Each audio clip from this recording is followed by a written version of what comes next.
time for Sweet Home Cannabama, a show that'll answer all your questions, provide accurate information, and dispel the myths of cannabis. And have your specific questions answered by emailing Jennifer@cannabama.com or text or call 343-0106. And now, for all things cannabis in Alabama, here's your host, Jennifer Boozer. Welcome to the show, everybody. I'm your host, Jennifer Boozer Stewart. You're listening to Sweet Home Cannabama here out of Mobile, Alabama on FM Talk 106.5. We're live streaming also from YouTube and social media. So if you are watching from your computer, your phone, wherever you're at, I think my husband probably watches it on YouTube TV. Share it. Share it with your friends and family. Let's talk about it. We've got an important topic tonight. This is very Alabama-centric. So everybody put on your listening ears. Thursday, let's get into these current events. Thursday, the Alabama Medical Cannabis Coalition issued 3 out of 4 dispensary licenses. Now, remember, they gave licenses and took them back 3 other times in the last 4.5 years. So Thursday, they actually issued these licenses. There are 3 of them. The 4th license has been challenged. And I think they're going to start addressing that at the end of January, I believe, sometime around the end of the month.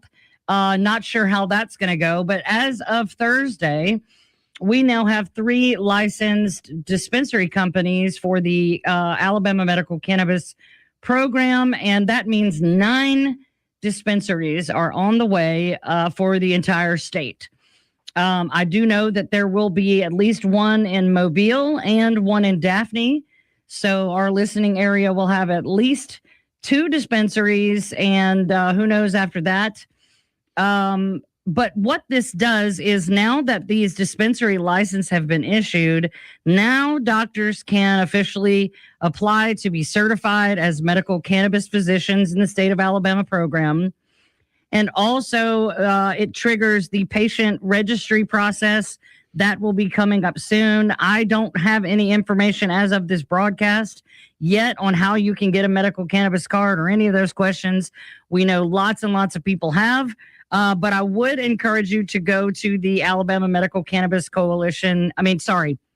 That's why people get that AMCC and the ACC confused. I apologize. The Alabama Medical Cannabis Commission, their website will have all the details as they come out. So I encourage you to go there and look for information. As far as the integrated facility licenses, which is the last category to be licensed, we're being told that sometime this summer, they will go through the same process that the dispensary license applicants did. But we do not have a solid date on that yet. So obviously be watching for that. And again, check the AMCC website for more details. On the hemp side of things in Alabama, the ABC obviously still has not issued any hemp licenses. Today is January the 12th. So there are businesses that have had to close their doors now for 12 days. And we have no idea when any licenses will be issued. I think the application process is supposed to be from January 1 to February 14th. So it's probably likely that none of them will be issued before that February 14th date. But we don't know. Again, every time anybody in the industry calls their local ABC office, a different answer is given. So, I would say shop local, but there's nothing to be had. And we don't have any idea when this will kind of come to an end. I feel very sorry for all of my colleagues who are out there trying to keep it going, because I know how substantial even a day or two in a loss of sales is to a business, much less almost 2 weeks now. It's interesting because the hybrid shops are the ones, a lot of the shops that are still open are these hybrid shops that sell nicotine alternatives as well. And I know we've talked about that before. And the way the licensing is set up, they will not be able to go and get a license as is. You can have hemp products if you are a liquor store. You can have them if you're a grocery store, as long as you meet the requirements, square footage, that kind of thing. But if you are a hybrid hemp and vape shop, you will either have to drop your nicotine alternative products, which, by the way, is the only reason anybody's going to be able to pay rent this month, or they will have to add liquor, a significant amount of liquor in the store, and have all of the things that come with that. And I find that very ironic because of how many of us see addicts in recovery that come through and rely on us for products that help to get them and keep them sober. And I would like to point out, because of the significant amount of press that Representative Andy Witt, who sponsored HB 445, has been doing in the last 6 months. And he has said this in a couple different ways. But basically, Andy Witt has been quoted in the press as saying, if you have to reach over the beef jerky, it's not medicine. But unfortunately, the law that he passed now means that customers will have to reach over whiskey and vodka to get their medicine. So I would love it if anyone could help make that make sense. Lobby groups, veterans, and advocates are either in D.C. or on their way. Our good friends John and Kara Grady from Missouri just left this afternoon, and they are going to D.C. asking Congress for a 24-month extension on this piece of legislation that was passed, tucked into the continuing resolution / appropriations bill in November. And they changed the definition of hemp federally, and that change would effectively wipe out hemp in America. There are no plants that we know of and no products that would meet the legal requirements laid out in that legislation that was slipped in by none other than Kentucky's Mitch McConnell in order to open the government back up. That was part of a ton of other things that was included in that bill. And so we were given a 12-month moratorium on that law going into effect. And so these advocates, these veterans, these industry giants, lobbyists are all heading to DC to basically ask for an extension by 24 months so that farmers that are currently planting can survive and decide whether or not to continue, and businesses can either exit gracefully or figure out a negotiation otherwise, and something better that would actually basically be protecting the consumer, providing rules for safety, quality, consistency, and safe hemp farms around the country. So to anybody who is up there in DC, I say up there because we're way down here, but anybody on their way to DC or in DC, we wish you all the best of luck and give them hell. And I want to go ahead and start talking about our guest. His name is Damion McClellen. He is the social media and web director for the Alabama Cannabis Coalition. You hear me talk about them a lot. I am very heavily involved as the communications director, and we wanted to we've been talking about doing this episode since August with Marty Shelper, the founder and president of the ACC. And this show is especially important going into the 2026 legislative session, which starts tomorrow, by the way. We just went from the most wonderful time of the year to step into the most traumatic time of the year. If you are in hemp or cannabis advocacy or the industry or are a consumer these days, because, it's Alabama.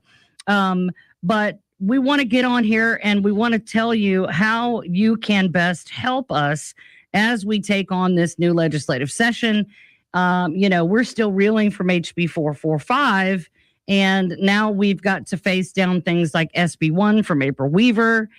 There's another bill that's been pre-filed to add an additional felony charge if you are pulled over and caught smoking cannabis or vaping cannabis with a child in the car. Is additional felony charge. So these are just the beginnings of what we're going to be facing, and then trying to figure out how to undo some of the damage that was done to the hemp and cannabis industry in the last year, because it has been one hell of a year.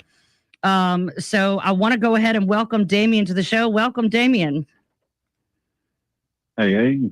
Hey, I hate to bring you on right before we have to go to commercial break, but I wanted to fit it in there so that when we do come back from the break, we can start to dive in. But I want to say thank you for being on the show tonight and for being willing to do this. Not everybody likes to be interviewed or get on camera and on the radio. So thank you for being with us tonight.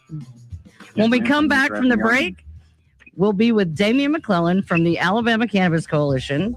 Stay with us.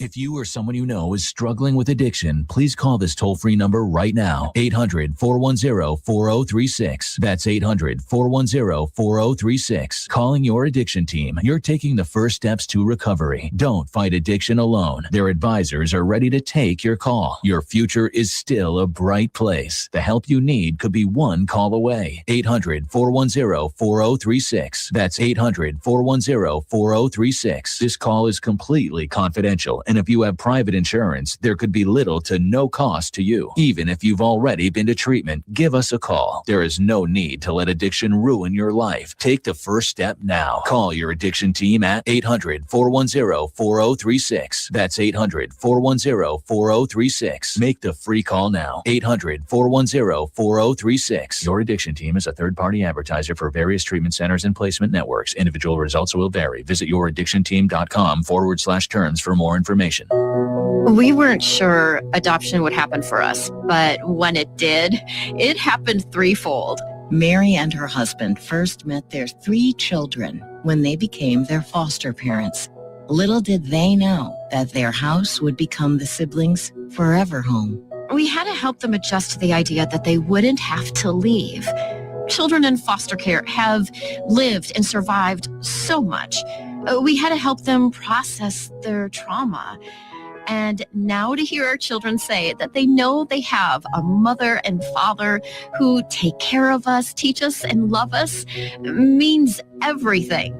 The Dave Thomas Foundation for Adoption is committed to finding safe, permanent homes for the longest waiting children in foster care. I not only love these kids, I am just so proud of them. You can help. Visit davethomasfoundation.org. Welcome back to Sweet Home Cannabama.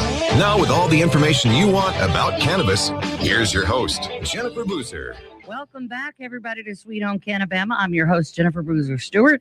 And just before the break, I introduced our guest and we had to go to break. But I want to say we are talking tonight to Damion McClellen. He is the social media and web director for the Alabama Cannabis Coalition. Welcome to the show, Damion. Thank you for having me on. I'm excited to be here to represent the ACC. Good. Me too. Tell us where you live in Alabama and how long have you lived there? So I've lived in Alabama my entire life. I grew up in like the St. Clair County area near Birmingham, but about 4 years ago, I moved up to the Albertville area, and I've been up here since. I'm born and raised. I plan to be in Alabama probably to the day I die. Well, I am not from Alabama, but Alabama has been my home most of my adult life, and it is my children's home, and I do love the state of Alabama very much. So I plan on being here for the rest of my life, too. Well, what made you decide to get into cannabis advocacy? Did you just wake up one day and go, I'd like to do something really hard that nobody will help us do against all odds in one of the most conservative states in the whole country? Well, I've always been not always active in the advocacy, but I've always supported the legalization of it. But about 3 or 4 years ago, my grandmother got sick with leukemia, and I had to watch her on the different pain pills and morphine they were forcing her on. And it was just seeing that. I don't want to see more people go through that kind of harm when there's natural options out here. Right. That was a big thing. We all have a why. No matter what our role is in this, we all have a why. And mine was my own personal health And then when I figured out just the beginning stages of finding out what it was going to do for me, I couldn't think of a person I knew that couldn't use it, and when you start to see it in that way, it's pretty crazy, isn't it? You see people everywhere you go, you need cannabis, you need cannabis. Oh, absolutely. It's a miracle medicine, honestly. Right. Well, yes, we've seen enough to know that this is something that shouldn't be taboo. It shouldn't be scandalous.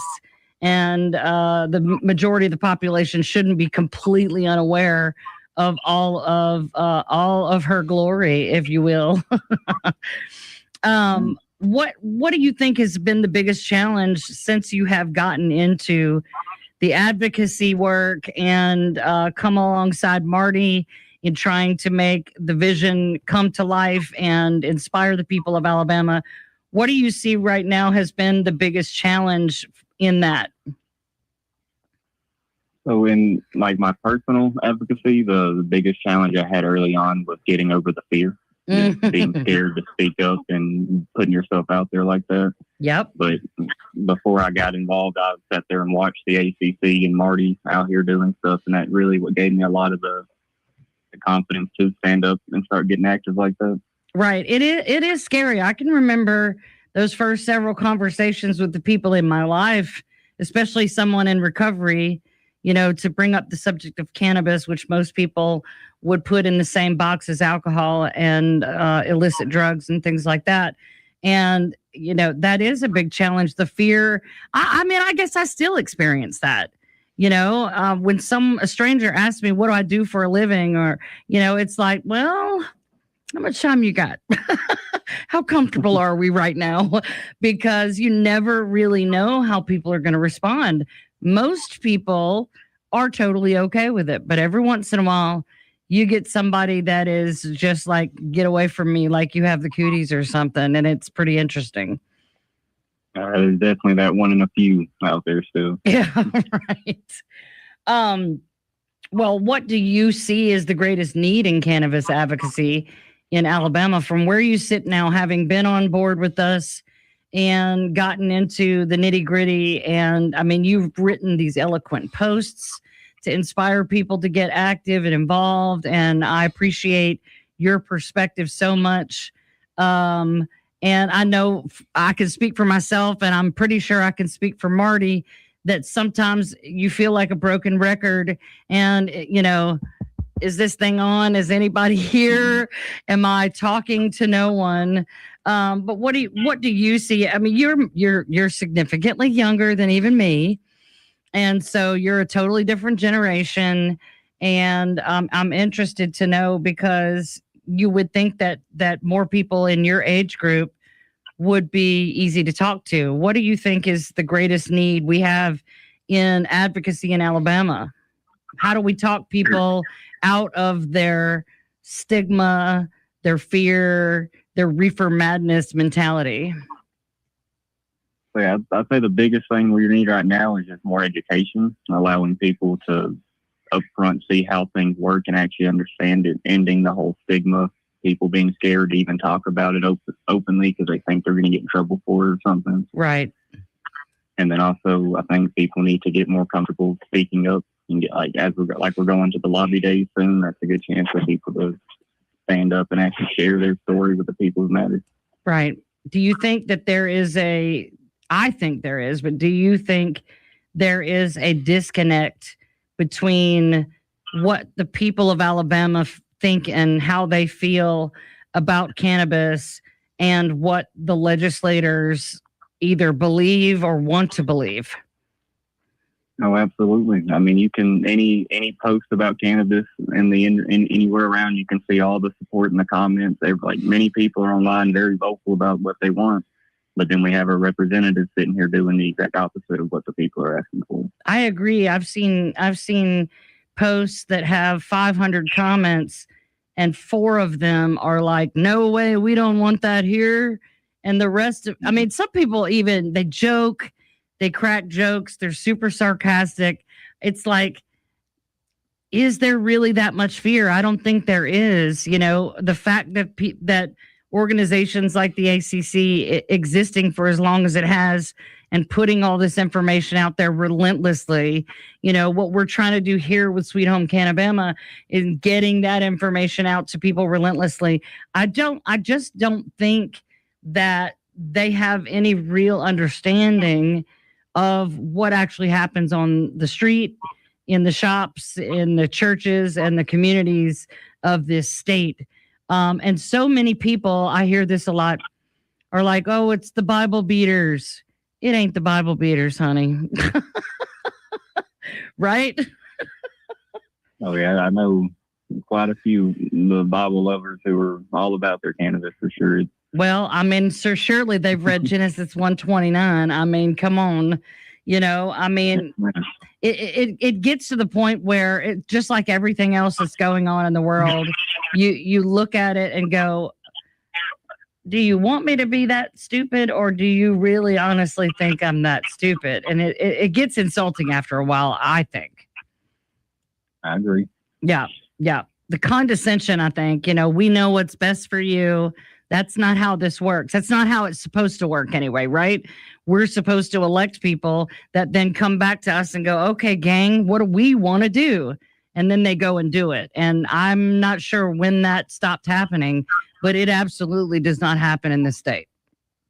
Oh, no, our representatives are more concerned about donation money and stuff like that. They're not listening to us at this moment.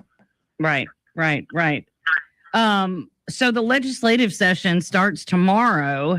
And like I said before, we went from the most wonderful time of the year to the most traumatic, because last year, I'm still not sure how we all lived through last year.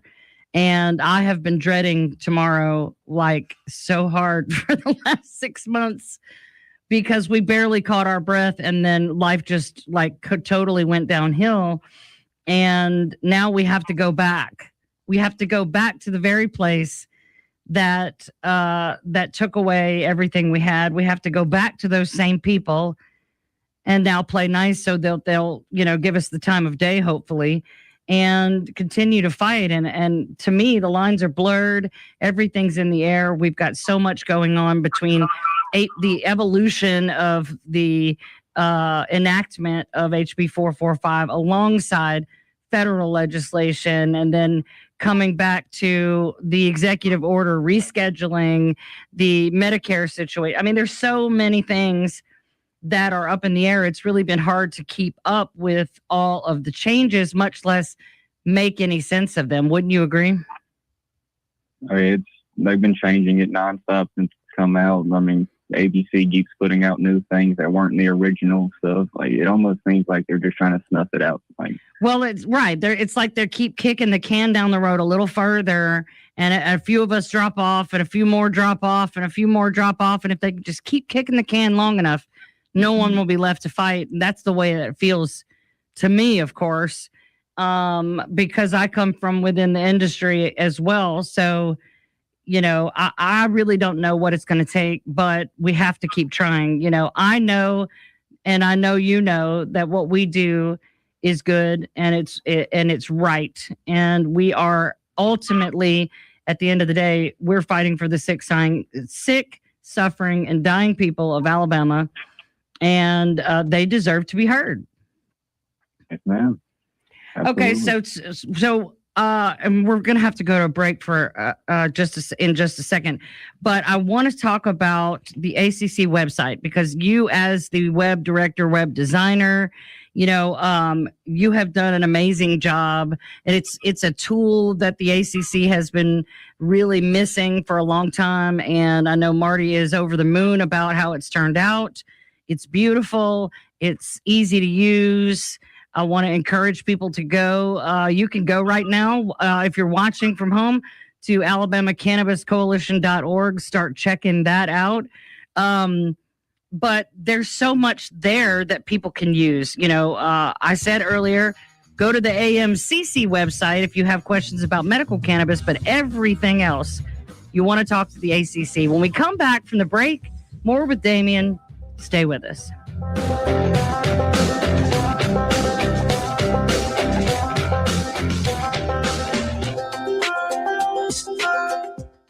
FM FM Talk 1065, the Gulf Coast Weather Authority, and Dr. Bill Williams. The Gulf Coast can expect mostly clear skies. Tonight will be cold with temperatures in the lower 30s at daybreak.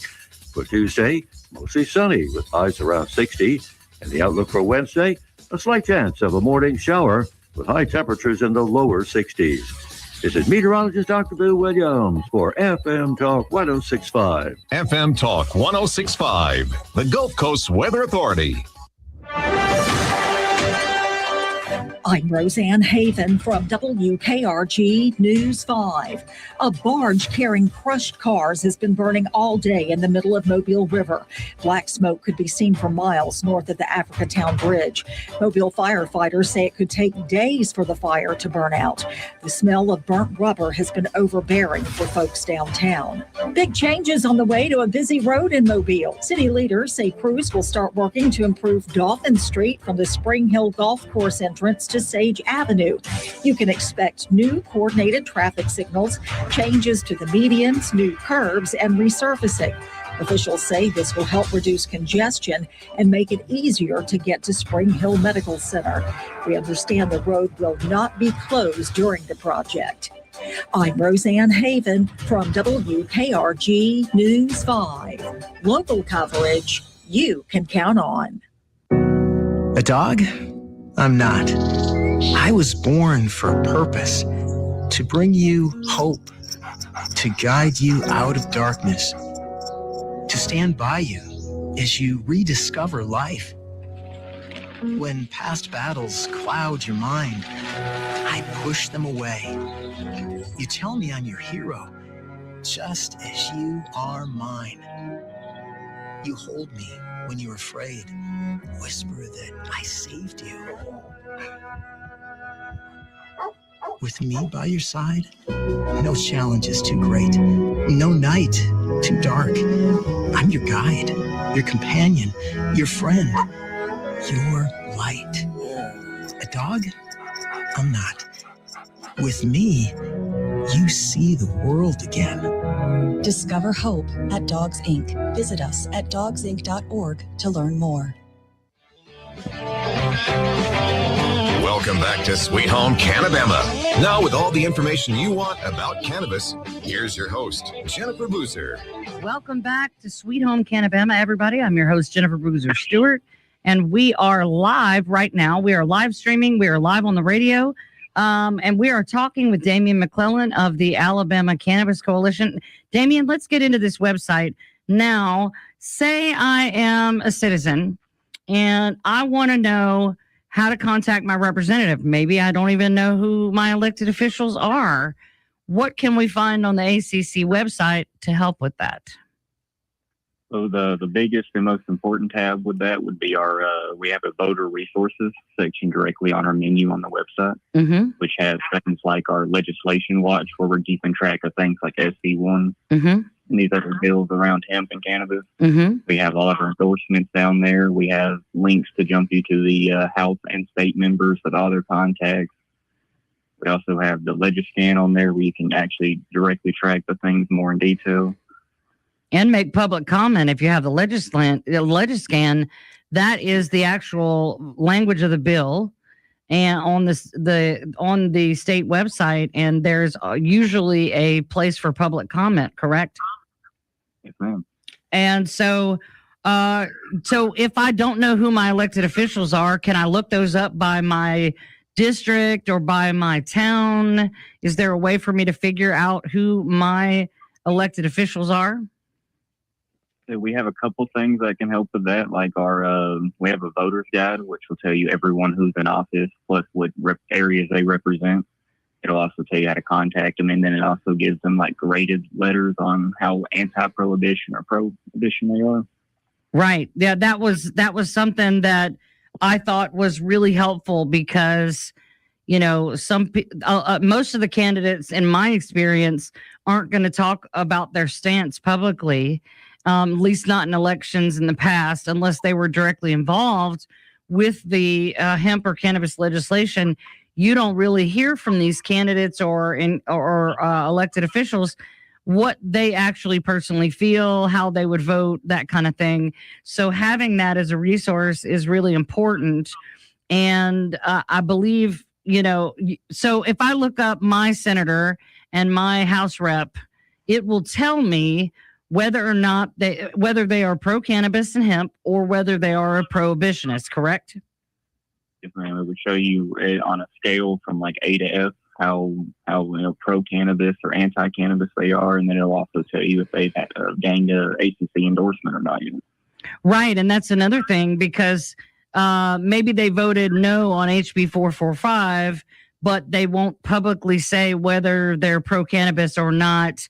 They're going to get a certain grade. The ones that say outright, nope, not happening, that's an automatic prohibitionist. But what I found interesting and I think is helpful is because the ACC, Marty went and emailed every one of these candidates and gave them an opportunity, a lot of them multiple opportunities to say whether or not they are pro cannabis, so that we could have that information.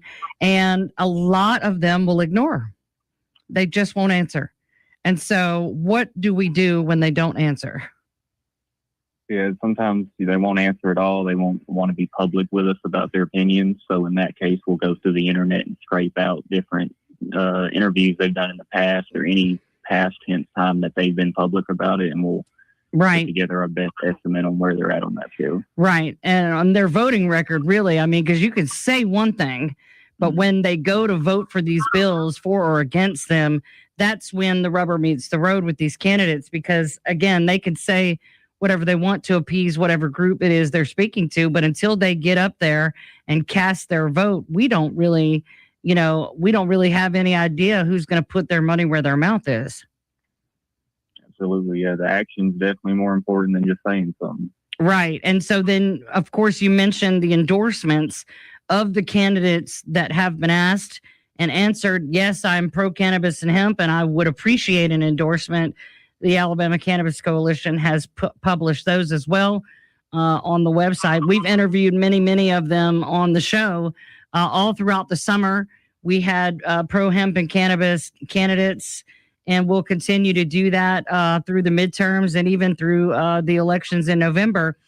But you can find all of this. Again, we're talking about the Alabama Cannabis Coalition website, which is alabamacannabiscoalition.org. Let's talk about lobby days. Last year we had one day in April where we invited the public to come and meet us at the State House, kind of a group outside that was rallying. That was the ACC, and then the Alabama Hemp and Vape Association folks were also there giving tours of the State House. I had a group of about 12 with me. 8 of them came from Mobile and carpooled with me. And, most people don't realize that any citizen can go to the State House, that it is not some invitation only. You have to be somebody. Any citizen in the state of Alabama who wants to can go to the State House, go through security in the lobby, and as long as you don't act a fool or do anything crazy, you can go and find your House rep, your senator. You can go and watch the proceedings as they debate and vote on the floor. And then, of course, they live stream most of these committee meetings and hearings on their YouTube page. So, it lends itself to being open to the public. But most people, a lot of the people that went with us to the lobby day did not really understand. I know Marie Hood that went with me. She said, I can't believe you can just come in there and walk around and talk to people. And I'm like, yes, their job is to talk to you, to know what you want. And so that was an interesting day. But the thinking behind lobby days was, why do one when we can give more people an opportunity, right? Yes, ma'am. That's what it's all about. Yeah. So, right. So people will have an opportunity to go up there and speak their piece if they want to print their story and drop it off on these guys' desks, whatever it is that they want to do, and make their voices heard. But instead of one day, we're doing 3. The first is January 27th. The second one is February 24th. And the third, it's March 17th. This session is a little bit shorter as far as months go. They're kind of cramming those 30 days in a little tighter because it is an election year. And so all of this will be wrapped up by March 23rd. So we have these 3 dates. And I want to talk about what are we doing as far as Lobby Day and how to register. Can you tell us a little bit? Let's just talk about registering. How can you RSVP? Hey, I'm coming to Lobby Day, and I'll be there from X city or X county or wherever. Where can they do that? So if you visit our website at the Alabama Cannabis Coalition.org, we do have an events tab, which will give you all the currently public information about the event. And then through RSVPing on the website, you will be added to an email list, and that's how you'll receive the actual direct info for the day of, such as the room number we're meeting in and everything. Right. Yes. We will have to have a room assigned to us that we can meet in and sort of be our little home base. Hopefully we'll have some legislators that will actually stop by and talk to us all collectively. I know I've been to the other lobby days with Marty, and that's kind of how that worked. And then, we can proceed to go and give tours and take people around if they would like. And what else can we expect? I mean, what do we have planned? Well, this isn't like a rally or protest. Right. This time around, we're going up there dressed professionally. We're going inside the house, speaking directly with our representatives. We're inviting all the citizens to come join us and be in a group so they can share their story without being in fear. But we want people to talk directly to the ones who make these laws and explain to them how cannabis does help them. So maybe it'll help them realize the issues they're causing by these bills. Right. Sometimes there's a time to rally and protest. And sometimes there's a time to put on your Sunday best and go up there and act like you got some sense and, walk the walk and talk the talk, because I know it's very intimidating for me to be there. I always grapple with a little imposter syndrome. Like, I don't really belong here. What am I doing here? I don't really want to be here. But this is to me life or death for a lot of people. And so I'm there. But what would you say? I mean, will this be your first lobby day? I attended one of the rallies last year, as it was my first year with the ACC, but this will be my first official lobby day, actually going inside and speaking directly with them. Yeah. So, I mean, are you a little nervous? Be honest.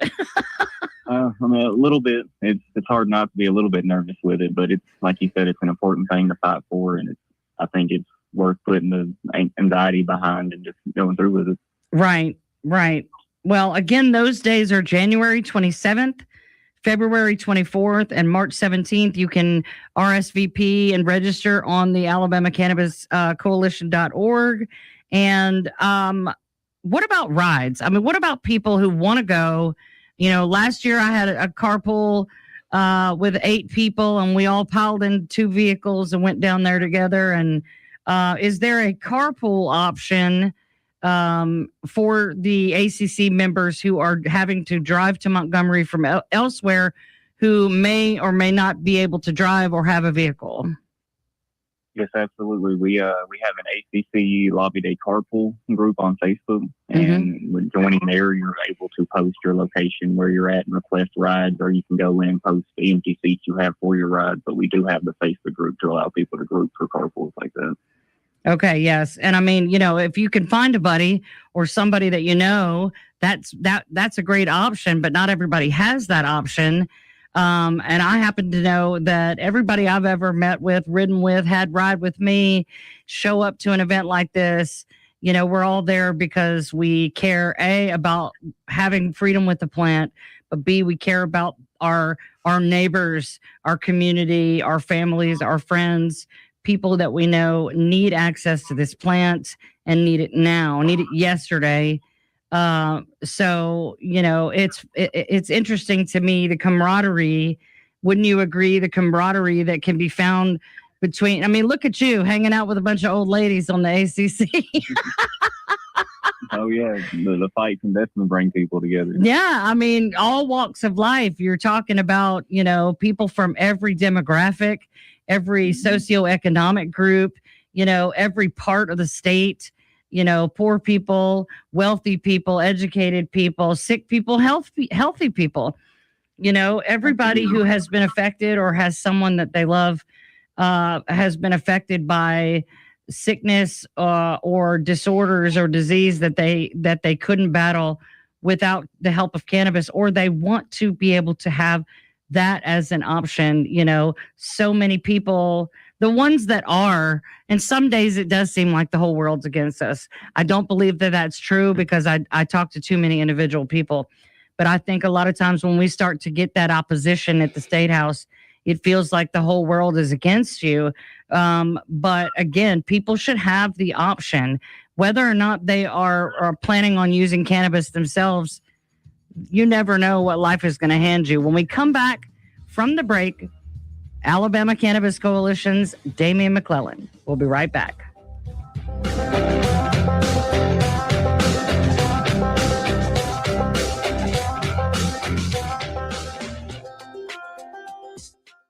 Chances are you or someone you know is struggling with an addiction. And just like most things in life, if you ignore it, it won't go away. The truth of the matter is, if you want to reclaim your life, you need help. That's why you need to call the National Recovery Center sooner than later. We can't help unless you're ready to be helped. You need to want a better life. You need to want to stop the downward, out-of-control spiral you've been on. You need to make a conscious effort and take control. Our programs are designed to provide you with the care and support you need. Every person is treated with a unique treatment plan designed specifically for you, regardless of what stage of addiction you're in. Don't let the pain of addiction ruin your life. Call 800-950-0248. That's 800-950-0248. 800-950-0248. Right arm, right leg. Left leg, left arm. Both legs above the knee. Both legs, part of my left hand. Lost both my legs in Iraq.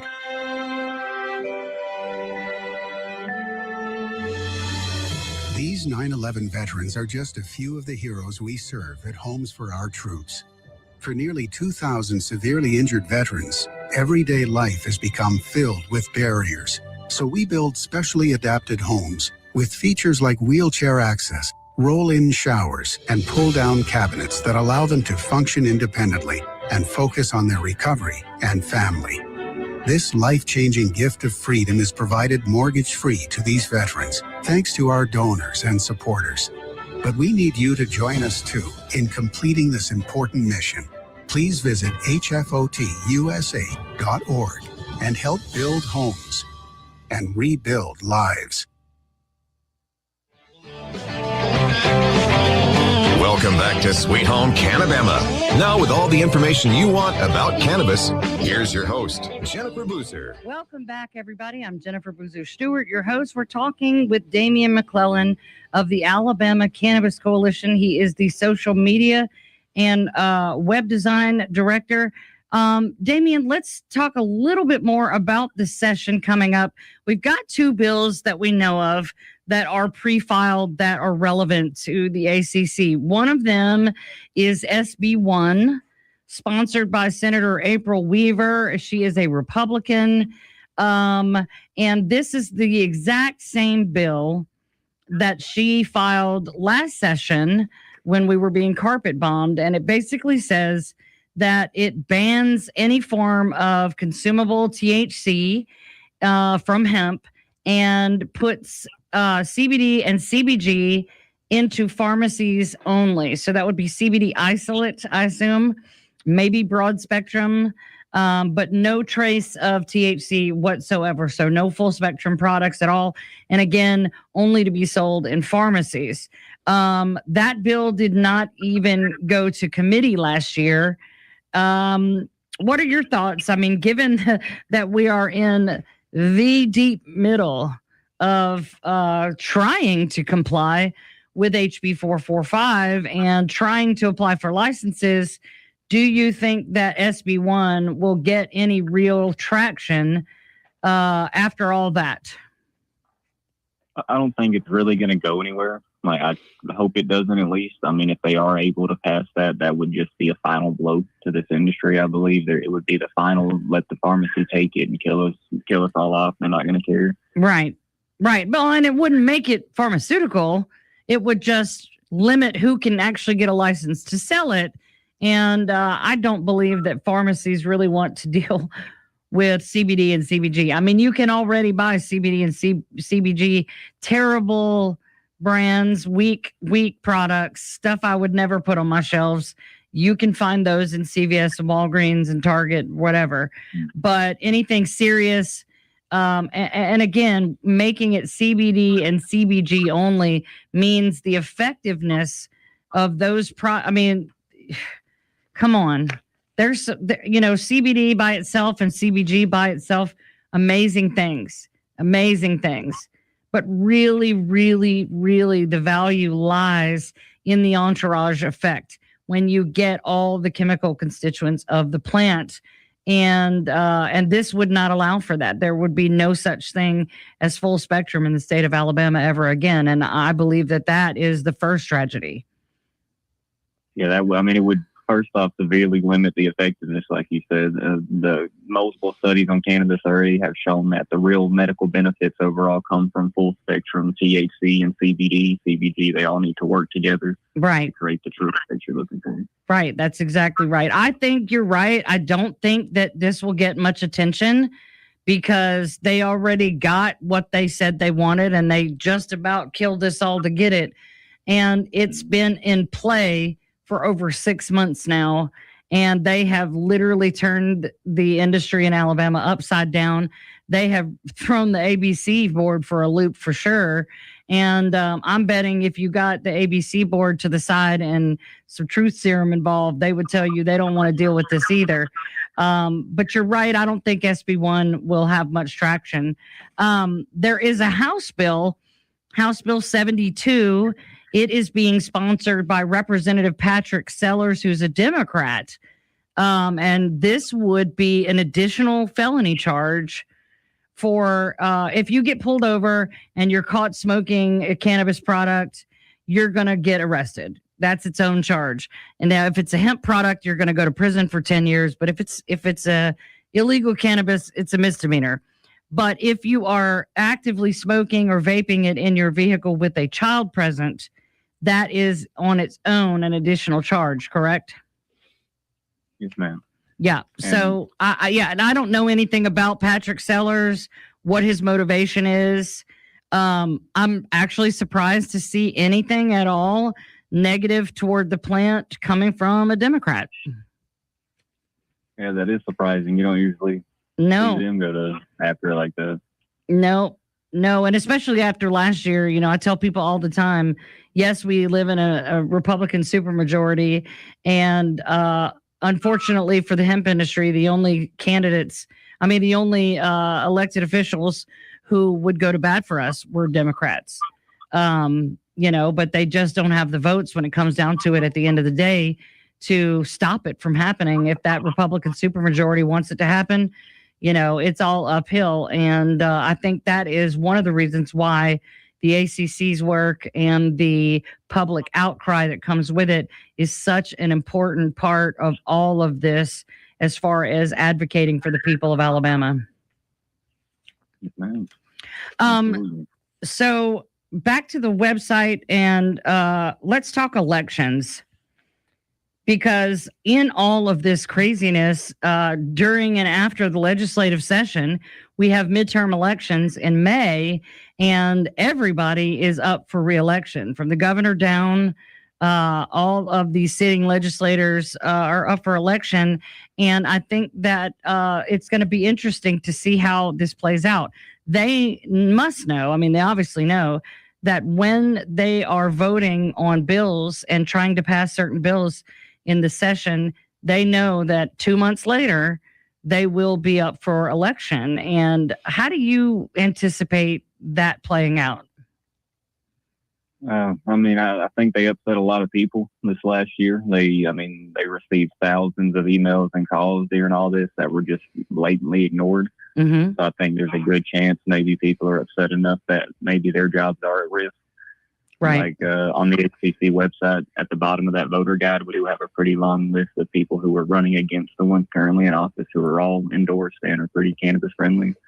Right. People vote that direction. Yeah, I think that's a huge distinction that we need to make sure people make on the website.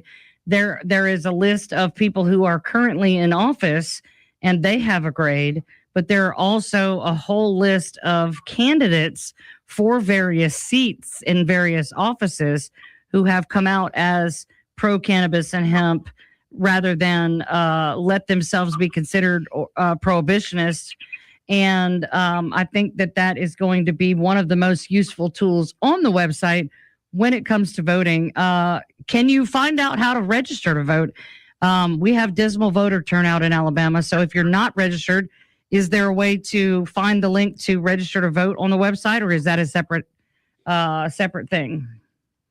Absolutely. That voters guide tab that we have on there, one of the top sections there is a button that if you click will bring you straight to the page where you could register to vote right on your phone or computer sitting in your own house. And it takes maybe 5 minutes old and you're ready to go. Right. And the Alabama Cannabis Coalition, Marty and I have talked about this extensively. We have as a group. We are encouraging people, whether you're red or green, red or blue, we want you to vote green. If cannabis is a life-altering issue for you, especially, or someone that you know, we're encouraging people to be single-issue voters this year. Absolutely. That's what's going to take to make things change. People got to stop focusing on parties and colors and focus on what matters and get the reform that we need. Right. Yes. Let's stop doing this straight party blind loyalty, because when you really look at both sides with both eyes, it's all the same on one side or the other. And we've got to start honing in on the people who might actually have the best interest of the people of Alabama. What is the ultimate goal of the ACC for this session and this election? For this session directly, our biggest focus is working towards repealing HB 445 and returning access back to Alabama that we previously had. We're also continuing our broader fight of decriminalization in Alabama. And as always, continuing for the home grow rights. Those are our big three things we want to focus on moving forward. Right, because legalization, as we just witnessed this year with HB 445, when something is made legal, it can be made illegal just as quickly and without a care for who it affects. So, a lot of people think legalization is the answer. We do not ascribe to that. Decriminalization would take it off of, descheduling it from the Controlled Substances Act is a version of that to remove it from felonious activities and give it back to the people. So follow the Alabama Cannabis Coalition.org. Damion, thank you so much for being with us tonight, sir. Yes, ma'am. Thank you for having me. All right, guys, join us next week for another Sweet Home Cannabama. God bless you, and God bless Alabama Hemp.